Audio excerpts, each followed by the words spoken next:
We don't believe in your Messiah because it made to us too much troubles.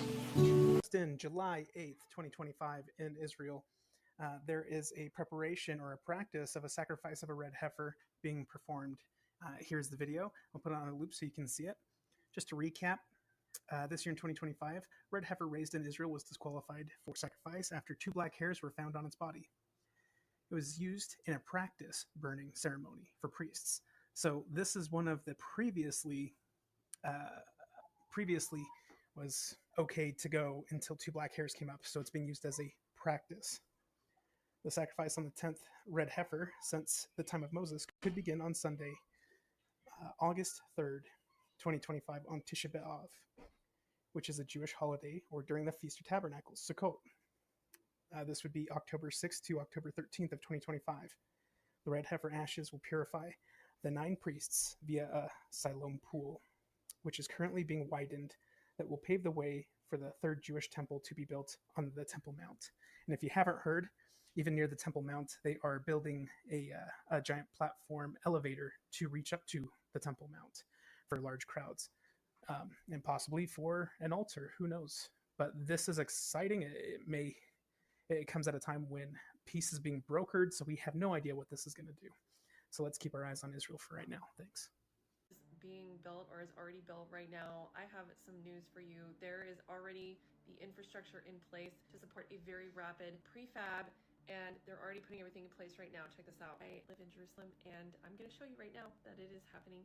And in fact, what you see here is a chairlift that they are putting in to the old city in Jerusalem. It's going to look like this. They're building a whole building. It's called the Kotel elevator.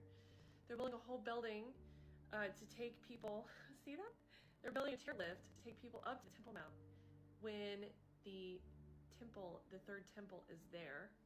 And so they have this whole area under construction. I've been here for like a year. They've had a wall there. You can hear the jackhammering during the day. They're ready right here. And then we also have this development. They made road signs that say Harbat Hashem, which means the house of God. Like, they're directing people to the 3rd temple already. Like, they've already got the signs up. You can see like the Jerusalem sign above it, and then Bet El above that. Like, so this is on the road. I think this is the road to the Dead Sea. So they're already putting all this stuff in place. There's already Jews going up to the Temple Mount and praying, and this has become like a regular thing. And there's also like an institute where it's right across from the chairlift I just showed you, where they have all the stuff for the temple already, like that goes inside the temple that they use to perform all the rituals from Leviticus. So if you guys want, I can do a video. I actually just went there not that long ago. We don't believe in your Messiah because it made to us too much troubles.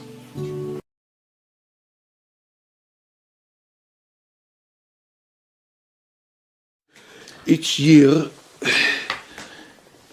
we have to mint a new coin for the temple, and each person have to contribute the sum, like a tax, of the half shekel. Here is Cyrus, here is Trump, here is the symbol of the United States, here is the symbol of Israel. So you think Trump is like a Cyrus who's going to It could be, but he can fail. Right. Trump, we said Cyrus was on his crown only 3 years. Yeah. He listened to all the traitors, so Trump can thrown out from his chair if he will put a program against the Bible. Trump say, I have a program and so on. The program is against the Bible. And if Trump will put it on the table, he will very soon must leave his chair. Right, you mean dividing Jerusalem? Yes, yes. This is anti-Jewish, this is anti-Bible. Because I was worried when all of this started that this could be like a counterfeit. It can be parallel to Cyrus, and much better than Cyrus. Right. Last year we built an altar Here is the altar for the temple. You see here the coin מחצית השקל, and this is a stone altar. This is the temple. And it's written here in Hebrew, English and Arabic, the temple coin. The temple coin. So you said, just to repeat, you said that you are going to try and do another altar sacrifice with a better altar. With the money that maybe we'll get from this, Yeah. we will do the 8 times the exercise of sacrificing the Passover lamb, which we are doing it each year on the 10th of Nisan, the day that the Jews in Egypt, Bnei Israel, took the lambs to slaughter them 4 days later. Okay. Now we believe the government or the Jews will succeed to hold the Temple Mount, to raise the altar in its very precise place, and to do the real sacrificing of the lamb in the 14th of Nisan, Yudalet Nisan, which is the night of Passover. This is the day. And it's written here, the court of the Sanhedrin inaugurate, starting the altar. The other side is the latest ambassador, Nikki Haley, which made a very great war towards Israel and against the United Nations. And she became a symbol for all the free world against the cruelty and the evil that symbolizes the United Nations. And this is the idea behind the Nikki Haley coin. Nikki Haley coin, she is like a king. She is the lady that symbolizes all this trend of replacing the evils of the United Nations. So you see here the lamp, which is the symbol of the State of Israel and the temple all together. You see the building of the United Nations at New York, but you see the new building in Jerusalem, the flag of Israel and other flags, and Nikki Haley all together. And this is the meaning of this coin. So like a new United Nations Yes. in Jerusalem Yes. to replace. Yes, yes. And there will be only 70 seats. Not very precisely, but we want to say so. After the flood, there were scattered in the world 70 nations. We didn't invent a legend. It's very, very deeply embroidered in all across the Bible. Okay. And we want to renew it. And we believe that if the international law will be according to the Bible, there will be temple and there will be peace, real peace in the entire world. There must be leadership against the UN. There must be a Brexit, not only in Britain. They must renew a new organization of the OU according to the interests of the original people of Europe. I am not praying that Europe will be destroyed. I am praying the opposite. I'm praying that Europe will be saved and go back to Christianity and go back to the originality to save the world from savages. It's a dangerous time for Europe at the moment. Yes. And America. Of course, it's all the same. These ideologies taking over, It's all the same. anti-West. It's the flood. It's like the time of the flood of incest, גילוי עריות, bloodshed, and stoning money, and all those 3 or 4. Jesus said in the days of Noah it would be like this. What is it? Jesus said in the last days it'll be like the days of Noah. Okay, so maybe. You echoed what Jesus said. Okay, it's happened. It's prophecy, yeah. Yeah, it's prophecy. Okay. Yeah. So, told you, with parallel routes, with mostly both the same interests, and what will be in the end of times, God will decide.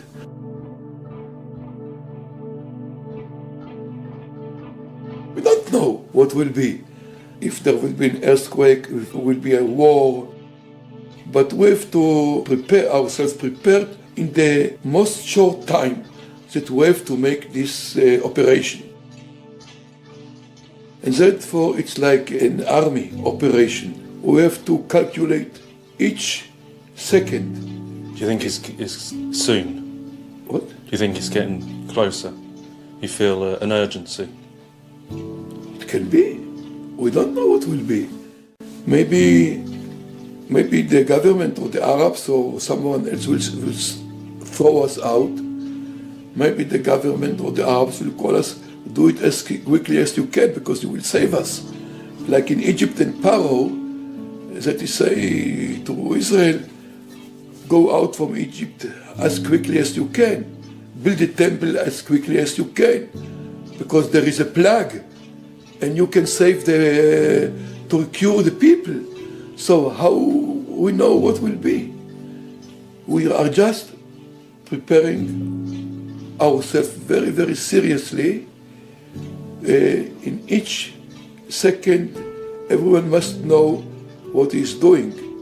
Is Jared Kushner the Mashiach by Michael? Is Jared Kushner the Mashiach? What?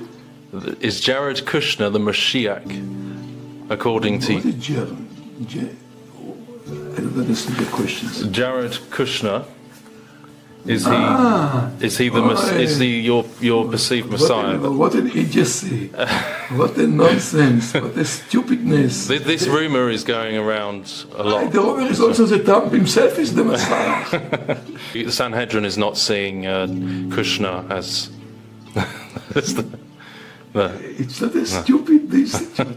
They are trapped by the regime. They are trapped by Trump and by the wife and so on. They are not the Messiah. No. Totally not the Messiah. No. Okay, so we've got another question from Liana in Lithuania, and she says, how will you know, what particular signs do you need to look for that this is the perceived Messiah? What are you looking for in this figure? Look, it is described totally in Isaiah and Micah that he will be the chief of judges, that he will do justice. He will say hard things to people that will cure their hearts and so on. So he cannot be a simple man. When he will be revealed, everyone will know that he is the Messiah. I mean, we believe that Yeshua, Jesus Christ, is the Logos. So he is the foundation stone. And I know those verses. It's called Bereshit Haya Davar. First of all was the thing and so on. In the beginning was the Word, yes. and he's in all things, and by all things hold together by him. And I told you, I'm not going to be here the Antichrist. I cannot speak against your belief, and I don't want to do it. And I'm not fighting here for anything for Judaism and so on. We cannot be Christians. It's unallowed. But what will be in the end of times? It is written in Joel prophecies that even the most simple people will start to be prophets. okay, Even the slaves. God will pour out His Spirit on all flesh. Yes, and they will yes, prophesy. exactly, Okay. exactly. I've heard that. So you have your own way of interpreting. Maybe we have our own way of interpreting. We shouldn't put pressure on each other. But I see some similarities, I suppose. Is that what I'm saying? Those are the same sources. Yeah, apart from Jesus being the Logos, Yeshua being the the reason for everything, and his sacrifice took our sins. And We don't believe in your Messiah because it made to us too much troubles. And we paid a big price for all this debate, yeah, I mean, according to all the history. yeah, I mean, we believe that he fulfilled all the prophecies for the Messiah. Okay, we don't disturb you to believe. I told you, we shall see in the end of days what God will do. And we give him the chance. We cannot believe in the Son of God. It's unallowed. It's unallowed to believe in Trinity.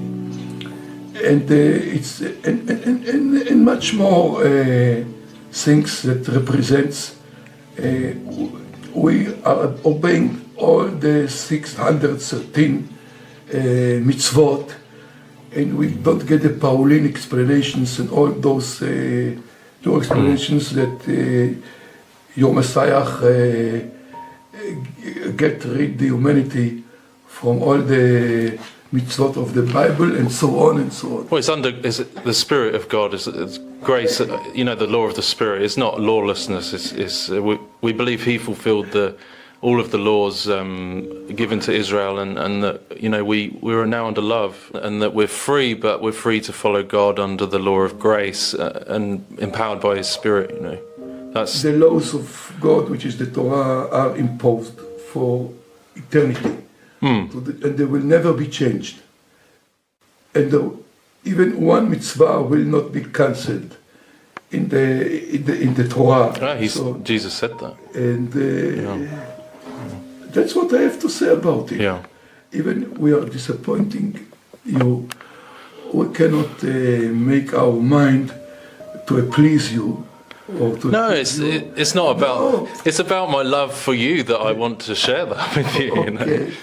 Look, I personally appreciate very much what you are doing for Israel, and all your feelings and all your goodwill. But we cannot be in a beer hugging. But you have the red heifer. Well, you have two red heifers now, potential. They are not accomplished. They are calves. But potential. They must be 2 years old. If they are not 2 years old, they are unallowed to be burned and to make ashes of them. So if one of these red heifers you have in a secret location, if that works out as a perfect... We will have a red heifer. We will have the ashes. We can clean all the Jewish people. And you'll get it, it will be sacrificed? Yes. Where? It's not exactly on the Har HaZeitim, next to the Temple Mount, on the east. Okay. There are also debates about it. There is a list of all the 10 heifers from the time of Moses to our time, and this will be the 10 heifer. That could be in the next 2 years then? Could be in the next year? In the next year. Yeah. Yes, in the next year. If the red heifer is found to be perfect. If it will be not black, or they have 2 hairs that are not red. And now I've got a question from Shannon in Canada. She says, do you have the Ark of the Covenant? No, we have not. Some friends are looking now there are no excavations in Qumran, and maps and so on. And the legends of Ethiopia, that the Ark is in the Nile. We are sure that it exists somewhere, in some caves, maybe under the Temple Mount, maybe in the Judea desert, but until now... So you're looking for it, you're looking for the Ark. So that would be a part of the new temple if you found it. Is that a necessary part? No, it's not necessary. The Gentiles will open the eyes of the Jews to know what God did with them. They took them from all the diasporas back to Israel land, and they built for them the temple and took them out from Egypt and make them clever and wise and not insulted anymore. Thank God. Well, thank you very much for speaking to us today. Thank you too. I enjoyed. I hope that we shall deliver a message of love and peace to the entire Truth. humanity and truth. Yeah. And the justice will be in Jerusalem. It's written in Isaiah, כי מציון תצא תורה, Yeah. ודבר השם ירושלים. From Zion will come the law and the speech of God from Jerusalem. And in this I believe. Okay, I'll read you this closing paragraph. On behalf of many viewers, I'd like to thank you today and remind you of the good news that the sins of both Jew and Gentile have been washed clean by Yeshua when he died and rose again, and the Lion of the tribe of Judah has prevailed. God bless you. Sei gesund. Be well. Thank you very much. Thank you. תודה. Okay, so this is the mold. Okay, this is the original mold of the second Trump, Cyrus Trump temple coin. And as you can see over here, let's see what we have. Okay, first of all, we have over here in Hebrew, lemalot 70 shana, to fulfill 70 years. The original verse, to fulfill 70 years, is when the Jews went out to exile, to the Babylonian exile. They were there for 70 years. And after 70 years, King Cyrus said, God, the Lord of the world, gave me permission to let you, the Jews, come back to the land of Israel. And look what he said. And he charged me to build him a house in Jerusalem. That happened about 2,500 years ago. And now, 70 years for the state of Israel, something happened again. One of the biggest leaders of the world, again, President Donald Trump, and here we see the seal of America. He again recognized Jerusalem as the capital of Israel, of the state of Israel, the people of Israel. And he also built a house in Jerusalem. But we don't want only the embassy. We hope, just as King Cyrus pushed us, the Jewish people, to rebuild the temple, we hope all the 70 nations and President Donald Trump, after he recognized Jerusalem as the spiritual, holy capital of the land of Israel, of the state of Israel, he will help us, the Jewish people, rebuild the third temple. And that's why we have the seal of America, the original Persian Empire. Christianity and Islam and all the monotheism religious has a very, very important role to unify everybody, to worship the true living God, and to prosper and thrive according to God's will. It's so simple. Do you think that the Vatican Pope Francis, he seems to have a similar message? Do you think that that Rome will go along with this too? Do you think this is... No, I don't think so. In the U.S. there are 30,000 denominations of Christianities. So according to what we received, part of them will be part of the redemption, part of them no. It's very, very simple. So whomever will accept to be exactly as the nations, whomever will come as a person to come to be to worship God, he will be part of the redemption. As simple as that. Look around you. Look who's sitting here. And where are you from? Jamaica. And you're from the USA. And you're from Argentina. Argentina. And where are you Guatemala. from? Guatemala. Look at this. Look at this. And we have somebody from India. It's unbelievable. Here, in the center of Jerusalem, I'm surrounded people from other nations, and we're all talking about one thing, of the importance of Jerusalem, and the importance of peace, and the importance of the Geulah of redemption. So we're part of a prophetic process. That's what it's all about. And this president, he understood when nobody else understood. He understood we're not talking politics. We're not talking politics. We're talking Torah. We're talking prophets. That's what it's all about. And once we understand it, and I think he understood it, maybe he can't say it, but he knows. And he's pushing us. He's pushing us. And the whole world is there. Can I ask, Where are you from? England. England. Okay, we have England also. Can I ask, you said earlier that some of the temple is ready to be built in a prefab state. Is that true? Do you have part of the temple already built? And it's exactly what we said before. It's not enough to pray for the temple. And if you pray for something, you have to believe. And to show that you believe something, you have to do. So that's why we have a lot of vessels made. We have a big altar that was made. We have programs, and yes, also some of the pieces of the temple, like this blocks itself, can be just transferred, exactly like the model we see over here, 15 times bigger than this, and the temple can be built. As Trump says, every nation will keep his language, his culture, his beliefs. It's not globalization. Okay. It's to walk one God on Temple Mount. What is a Muslim? Let's talk. What is a Muslim? Muslim in the Hebrew world is perfect. Whomever talked to God is perfect. According to the Quran, Ibrahim was Muslim. Moses was Muslim. He was perfect. And they got into a conclusion that the Messiah will be their Mahdi. Their Mahdi. So whenever I meet Muslims in many countries, I tell them, who was Muslim according to the Quran? Abraham, I'm from Ibrahim. Moses, Musa, I'm from Musa, I'm Levi. And the Messiah will be the Mahdi.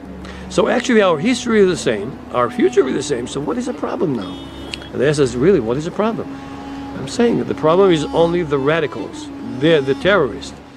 But whenever everybody will support building the third temple, then everybody will prosper, because this is what the temple is for the whole world.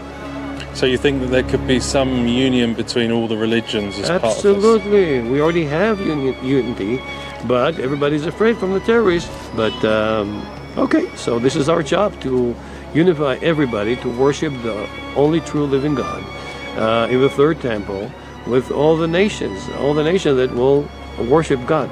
Hashem will be a king, the one king that will unite the whole world. So yes. So you see that Jacob and Esau reuniting in the last days. So Muslims and Jews and Christians would be part of this one world, including some Kabbalistic and Eastern influences, all into one kind of religion in this temple. Is that? I won't call it one kind of religion, and one kind of understanding. Like a new way of thinking. It's understanding that there is one God in heaven. So it's kind of a new way, a higher consciousness, a higher way of thinking. Exactly. And at the end of times, everybody will understand that Hashem Echad U'Shmo Echad. Okay. God is one. Okay, so but this is a similar design to the third temple, and it's a very sort of kingly temple, isn't it? And I wanted to ask you, this lamp. So you've got the lamp, that would be the lamp of Queen Helena, who is a Persian. I mistakenly thought it was Constantine's mother, Helena, but this is a Persian Queen Helena. She was very fond of the Jewish people, as she converted to Judaism herself, and the sages liked her very much. And when she wanted to donate something to the temple, so she made this candelabra made of gold. Okay. And when the sun used to rise from the east, it would hit the gold candelabra, and it would spread the light, like symbolically, but not only symbolically, from the temple. So it reflects the sun. It reflects the sun. Exactly. As it rises from the east, and this is what we're seeing in this picture over here, right? This is the sun reflection from the lamp of Queen Helena. That's right. And so we've got that kind of Persian thing again? And would it be right to say that there's some element of Kabbalah in this temple? Well, Kabbalah is actually the inner part of the Torah.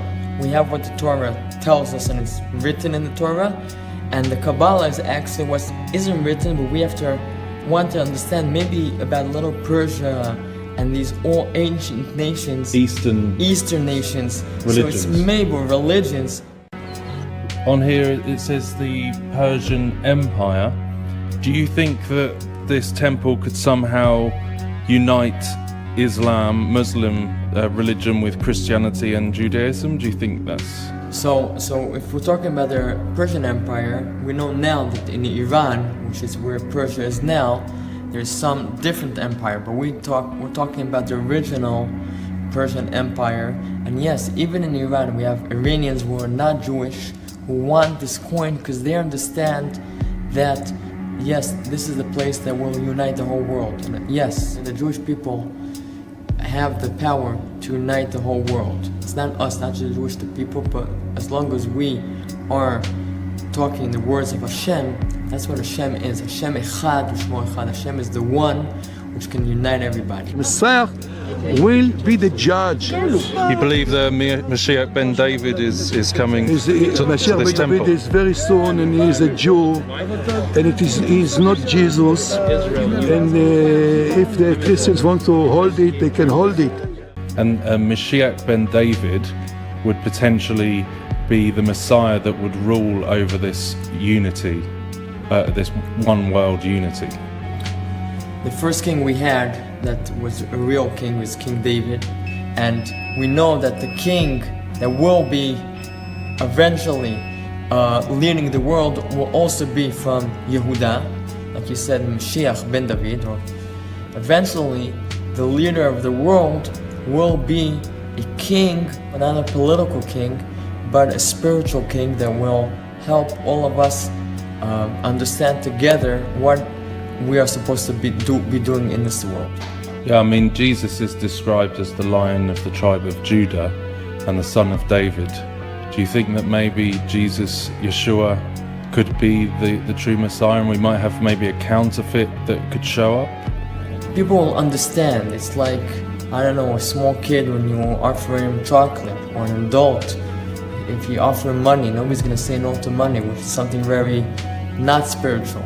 When we have the right understanding of what's important in the world, it'll be obvious to all of us that that's what we want. Everybody will be running after spirituality. So when that time comes, everybody will want it.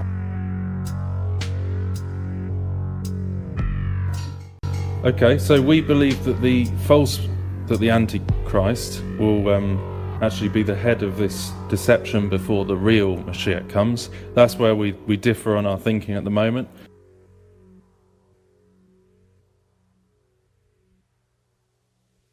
We will all see the building of the third temple in Jerusalem. The table of showbread is ready. The menorah is ready. All of the golden pieces are ready. The third temple is ready. Our job to build the third temple. They're also planning to slaughter 5 red cows. That paves the way for the building of the third temple, replacing the Dome of the Rock. In recent years, we've seen many signs that point to the fulfillment of Bible prophecy. But what's happening in Israel right now is unlike anything we've seen in decades, maybe even centuries. After nearly 2,000 years, something remarkable is stirring in Jerusalem. The role of the high priest is being restored. Yes, you heard that right. A man has been chosen, trained, and prepared to take on the duties of the high priest of Israel. And this moment is deeply connected to the end-time visions written by the prophet Daniel over 2,500 years ago. This is not just symbolic, it's not just historical, this is prophetic. Before we move forward, please take a moment to subscribe to our channel if you haven't already. If you enjoy learning about Bible prophecy, archaeology, and the signs of the times from a faith-based and easy-to-understand perspective, then you'll feel right at home here. Now, let's explore what this new development means and how it connects directly to Daniel's astonishing prophecies. To understand the significance of the high priest's return, we need to go back to the days of the Old Testament. In ancient Israel, the high priest was the only one allowed to enter the Holy of Holies inside the temple. He did this once a year on the Day of Atonement, Yom Kippur, to offer a sacrifice for the sins of the people. But when the Second Temple was destroyed by the Romans in 70 AD, the entire priesthood system came to a halt. Since then, for almost 2 millennia, there has been no functioning priesthood, no sacrifices, and no temple. Yet according to end-time prophecy, all of this must return before certain events unfold. The book of Daniel tells us that in the last days, sacrifices will resume, and then they will be stopped again. Daniel chapter 9 verse 27 says, "He will confirm a covenant with many for 1 7. In the middle of the 7, he will put an end to sacrifice and offering. And at the temple, he will set up an abomination that causes desolation." This prophecy tells us that there will be a future temple with daily sacrifices, just like in ancient times. But that also means something else. It means there must be priests ready to serve and a high priest to lead them. So when we hear that Israel has chosen and trained a high priest, it should cause us to pause and pray. For years, an organization called the Temple Institute, based in Jerusalem, has been working behind the scenes to prepare everything needed for the rebuilding of the Third Temple. They have recreated the sacred vessels, the priestly garments, the golden menorah, the incense altar, and even the Ark of the Covenant's outer model. But most people don't realize they've also been training men from the tribe of Levi to serve as priests, not just in theory. These are real descendants of Aaron, learning the ancient traditions, purifying themselves, and preparing to serve once the temple is ready. And now, for the first time in modern history, one of these men has been chosen as a potential high priest. His name has not been publicly declared to avoid controversy or political pushback, but sources close to the Temple Institute confirm he has been trained in all the ancient rituals, including the Day of Atonement sacrifices. He is ready to step into this role at any moment. This is not fiction. This is happening now. The fact that all of this is taking place in our generation is truly breathtaking. For nearly 2,000 years, the Jewish people had no nation, no temple, and no priesthood. But in 1948, Israel was reborn as a nation. In 1967, they regained control of Jerusalem. And now, in our lifetime, we are witnessing the revival of the priesthood and the preparations for the temple. Jesus himself spoke about the last days and warned us to watch for a specific sign connected to the book of Daniel.